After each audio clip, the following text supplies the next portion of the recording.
আজকে আমি রথের মেলায় গিয়ে হঠাৎ এটা কি খেলাম। জানি না। আরে আরে সবই তো দেখাবো, কিন্তু আজকে যেহেতু রথ তাই আজকে আমাদের গলির সামনে এসে দেখে একটা বড় রথ দাঁড়িয়ে রয়েছে। আর রথটা বেশ অনেকক্ষণই দাঁড়িয়ে ছিল, কারণ এর চাকায় একটা সমস্যা হয়েছিল। তাছাড়া আজকে আমার একটা পড়া থাকায় ঠাকুরকে প্রণাম করে চলে এলাম সোজা পড়তে। আর এখানে এসে শুনলাম নাকি পাশেই একটা মেলা হচ্ছে।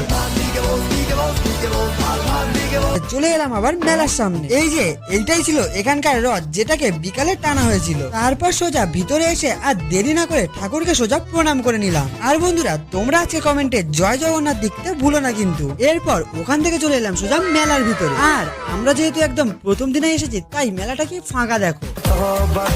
যাই হোক বন্ধুরা, মেলা ঘোরার পর ঘুগনি খেতে ইচ্ছা করছিল, কিন্তু খেলাম না।